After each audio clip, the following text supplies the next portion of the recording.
नमस्कार दोस्तों, हमारे YouTube चैनल आरबी क्लासेज में आपका स्वागत है। आज हम क्लास 9th के मैथ की 1.1 की शुरुआत कर रहे हैं। परिमेय संख्याएं, रैशनल नंबर्स। ठीक है, अभी हमें ये जानना होगा कि रैशनल नंबर होता क्या है। ठीक है, रैशनल नंबर होता है ऐसी संख्या जिसे हम P/Q के रूप में लिख सकें, जहां पे Q यानी जो हर का भाग है, पार्ट है, वो 0 ना हो। ऐसी संख्याओं को हम परिमेय संख्या कहते हैं। जैसे 1/2, ठीक है,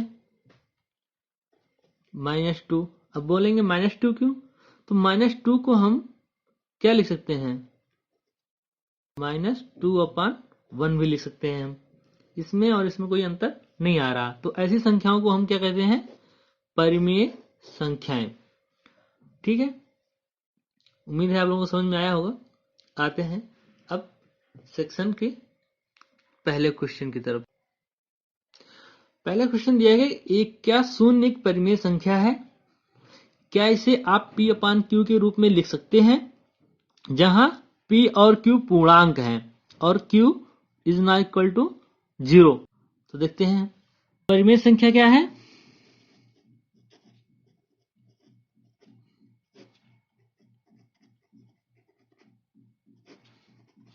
ऐसी संख्या है जिसे हम P/Q के रूप में लिख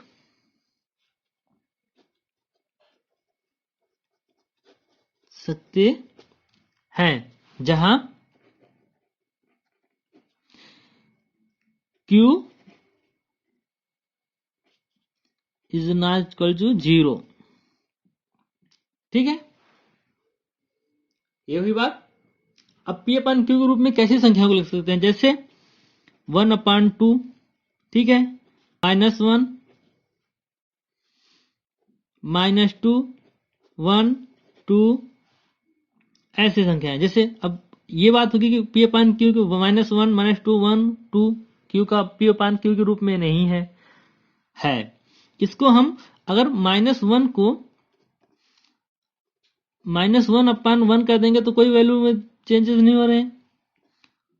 2 को भी ऐसे -2/1 कर देंगे तब भी, 1 को 1/1 कर देंगे, 2 को 2/1 कर देंगे तो कोई वैल्यू में चेंज नहीं हो रहा। मतलब इसे हम P/Q के रूप में लिख सकते हैं। तो अब शून्य की बात करते हैं। तो शून्य क्या परिमेय संख्या है? उसे हम P/Q के रूप में लिख सकते हैं अगर, तो वो परिमेय संख्या है। तो हाँ, शून्य एक परिमेय संख्या है। ठीक है, इसे हम P/Q के रूप में लिख सकते हैं। जैसे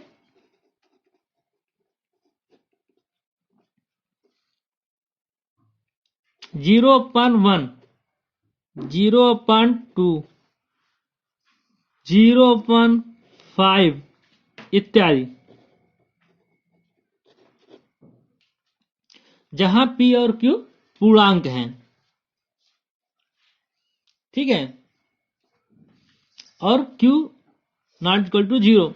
यही बात हुई थी ना कि ऐसी संख्या है जिसे हम P/Q के रूप में लिख सकते हो, ऐसे पूर्णांकों को, ऐसी संख्याओं को जो जिसे हम P/Q के रूप में लिख सकते हो, लेकिन Q का वैल्यू 0 ना हो। तो यहाँ पे 0 नहीं है, Q P 0 है ना, Q 0 थोड़ी ना है।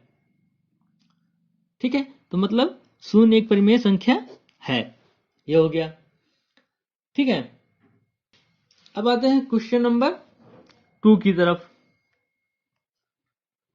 अब क्वेश्चन नंबर 2 की तरफ आते हैं। तो क्वेश्चन नंबर 2 में दिया है कि 3 और 4 के बीच में 6 परिमेय संख्याएं ज्ञात कीजिए। मतलब 3 और 4 के बीच में 6 परिमेय संख्याएं ज्ञात करनी है।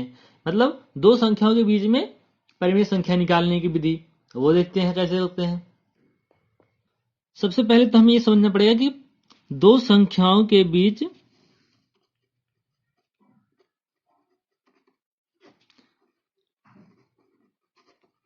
परिमेय संख्या निकालना।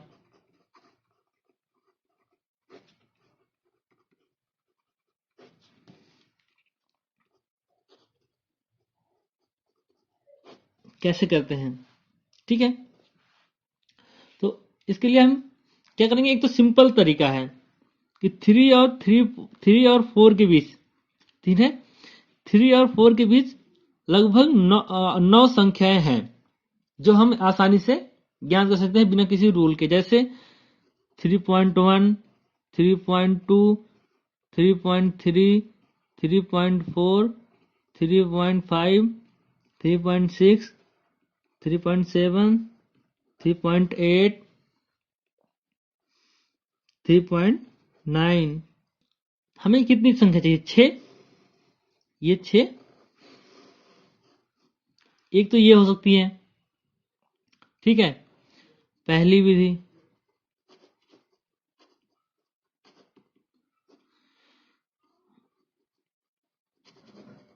दूसरी विधि है, जितनी संख्या निकालनी है +1 से गुणा कर देते हैं। अगर पूर्णांक जैसे 6 संख्या निकालनी है तो 6 + 1 कर देते हैं, मतलब 3 = कर देते हैं हम 3/1 × 7 × 7, मतलब 21/7, और 4 कर देते हैं 4/1 × 7 × 7, 28/7। अब मतलब क्या संख्या हुई हमारी कि 21/7 और 28/7 के बीच 6 संख्या, मतलब 22/7, 23/7, 24/7, 25/7, 26/7, 27/7, ये संख्या हो गई। अब इसमें 6 + 1 करने से और गुणा करने से क्या हुआ कि हर बराबर हो गए सबके। तो अब 21/7 से लेकर के 28/7 के बीच में जो भी संख्याएं हैं सब क्या हुई, 6 संख्या अपने आप निकल गई। ठीक है, ये हो गई एक संख्या, ये भी हुई। ठीक है, तीसरी विधि, दोनों संख्याओं को जोड़ लो, ठीक है, बटे 2 कर दो। दो संख्याओं के बीच क्या परिमेय संख्या निकालने के लिए एक चीज तो पहले साफ है कि किसी भी दो संख्याओं के बीच में, किसी भी दो संख्याओं के बीच में परिमेय संख्याएं अनगिनत होती हैं, कोई गिनती नहीं है उसकी। ठीक है, तो हम 3/4 3 और 4 के बीच में निकालते हैं, 3 + 4/2। तीसरी विधि, एक विधि ये भी है, क्या होगा 7/2। ठीक है, एक संख्या हो गई ये। फिर अब दूसरी संख्या क्या करेंगे हम, 1/2 3 + 7/2 करना पड़ेगा।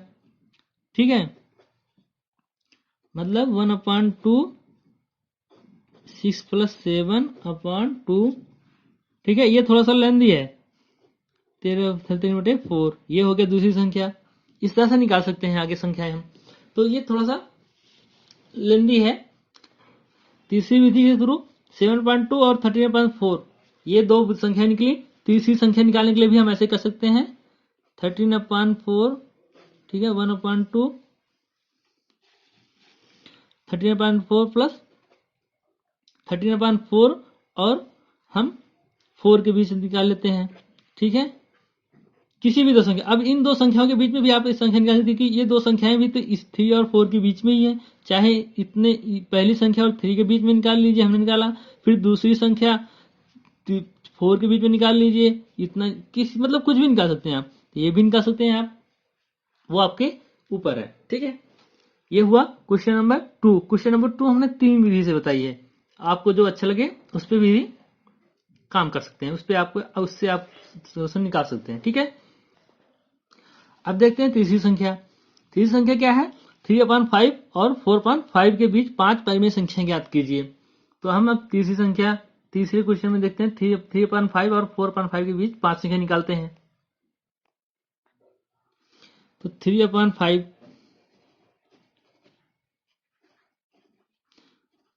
और 4.5 के बीच 5 संख्या, ठीक है। 3.5 और 4.5 के बीच 5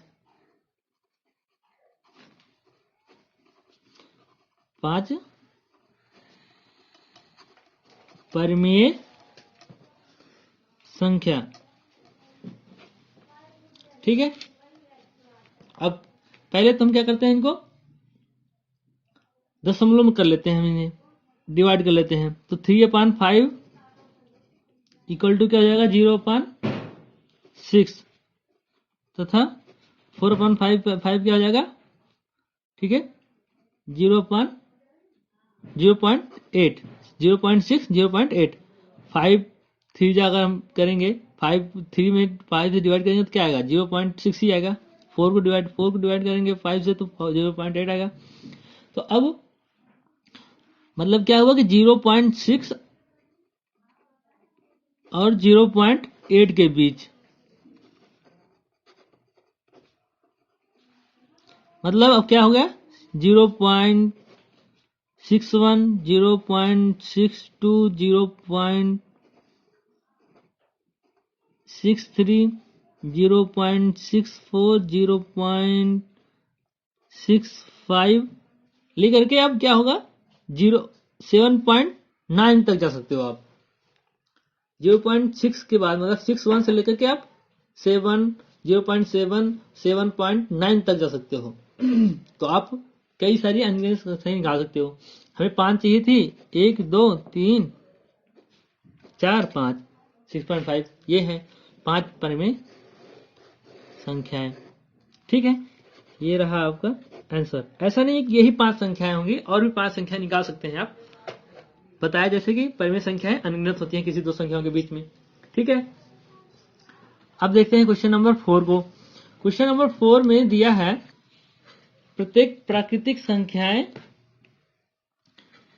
एक पूर्णांक होती है। हमें ये देखना है सत्य है, ठीक है। क्योंकि देखो जैसे पहले ही बताया था पूर्णांक किससे बनता है, पूर्णांक पूर्ण संख्याएं किससे बनती हैं। पूर्ण संख्या क्या होता है जीरो और प्राकृतिक संख्या मतलब 1 2 3 4। तो प्रत्येक प्राकृतिक संख्या मतलब प्रत्येक जीरो और प्राकृतिक संख्याओं के समूह को जो कहते हैं वो कहते हैं पूर्णांक होता है। तो देखते हैं दूसरा, प्रत्येक पूर्णांक एक पूर्ण संख्या होती है। प्रत्येक पूर्णांक एक पूर्ण संख्या होती है, ऐसा नहीं है। क्यों, पूर्णांक और पूर्ण संख्या दोनों अलग अलग हैं। पूर्ण संख्या जो पूर्णांक दो तरह के होता है, जैसे धनात्मक, जैसे 1 2 3 4, और ऋणात्मक होता है जैसे -1 -2 -3 -4। तो जो दूसरा क्वेश्चन, प्रत्येक पूर्णांक एक पूर्ण संख्या होती है। तो ये ऋणात्मक जो है वो पूर्ण संख्या नहीं है, सिर्फ पूर्ण संख्या यही है, धनात्मक ही। तो ऋणात्मक एक पूर्ण संख्या नहीं है, तो इसलिए क्या होगा ये असत्य, ठीक है। तीसरा देखते हैं,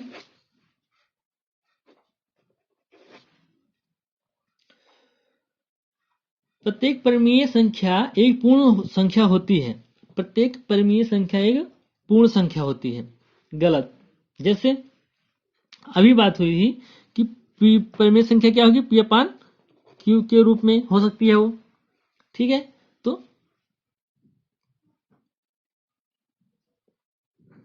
जैसे अब 1/2 3/2 8/7 ये क्या है, परिमेय संख्या है, लेकिन ये पूर्ण संख्या नहीं है।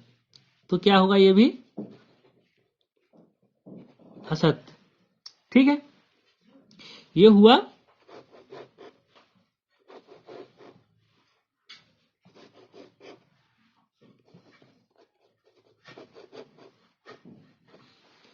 1.1 के क्वेश्चंस के सवाल के सॉल्यूशन। उम्मीद है आप लोगों को ये चैनल की वीडियोस पसंद आए होंगे। अगर वीडियो पसंद आए हैं तो लाइक शेयर कमेंट जरूर करें और हाँ, चैनल को सब्सक्राइब जरूर करें ऐसे वीडियो पाने के लिए। धन्यवाद।